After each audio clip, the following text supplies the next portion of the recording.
E aí pessoal, tudo bem com vocês? Esse é mais um vídeo do nosso canal e hoje nós vamos falar um pouco sobre estrutura social. Estrutura social.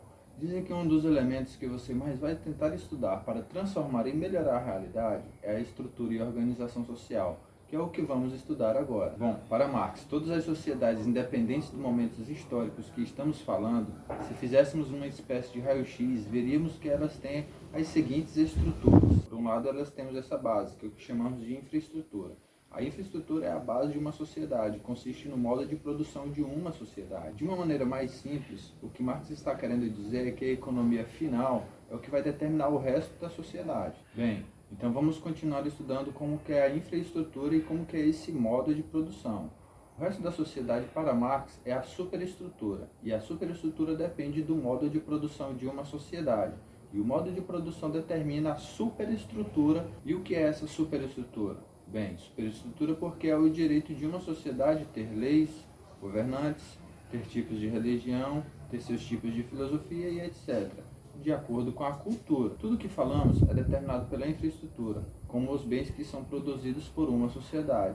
E qual é o modo de produção de uma sociedade? O modo de produção de uma sociedade é determinado, por um lado, pelas forças produtivas e as relações de produção. E o que são as relações de produção?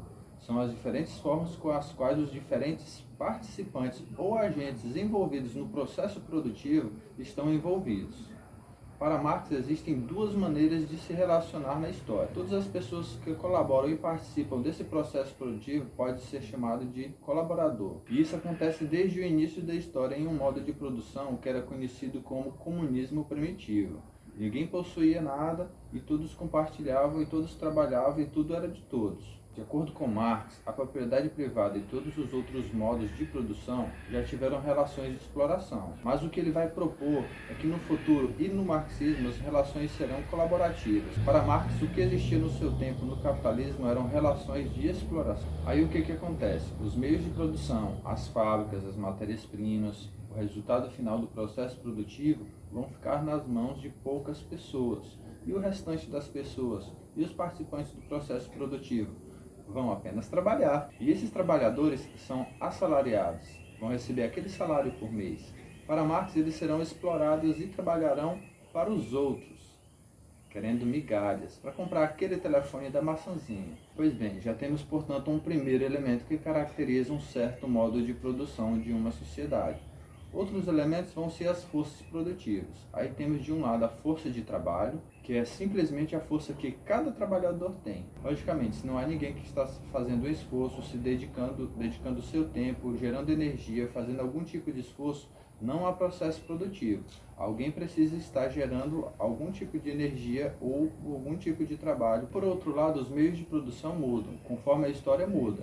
De um lado temos a natureza e as matérias-primas, do outro lado nós temos os meios de trabalho, que são os instrumentos de produção, que não é o mesmo que trabalhar na terra com um pedaço de pau e uma pedra amarrada a esse pedaço de pau, tá? Essa galera vai querer trabalhar lá na terra com um trator, fazer isso com novas tecnologias desenvolvidas melhor do que esse pedaço de pau amarrado a um pedaço de pedra. E o que acontece quando um modo de produção muda? Para Marx, uma sociedade muda quando as tecnologias, os meios de trabalho e os instrumentos de produção melhoram e à medida que evoluem. E as relações de produções antigas entram em uma espécie de conflito. E essa evolução vai gerar um estado de inconformismo e insatisfação nos trabalhadores. Vamos dar um exemplo. Imagine um momento em que as pessoas estão nas fábricas. Todos estão trabalhando e de repente os robôs aparecem. E os robôs tiram os trabalhos dessas pessoas que estão ali trabalhando nessa fábrica. Concordam que a tecnologia melhorou? Os robôs chegaram. Pois bem, de repente os trabalhadores estão em estado de insatisfação porque seus empregos estão em perigo. Eles recebem um salário a menos, uma redução da carga horária de trabalho. E nesse momento há um desequilíbrio produzido pela evolução dos meios de produção, no que diz respeito às relações de produção. Isso vai gerar uma revolução, isso vai gerar uma revolta, uma insatisfação nos movimentos sociais. Isso fará com que tudo mude.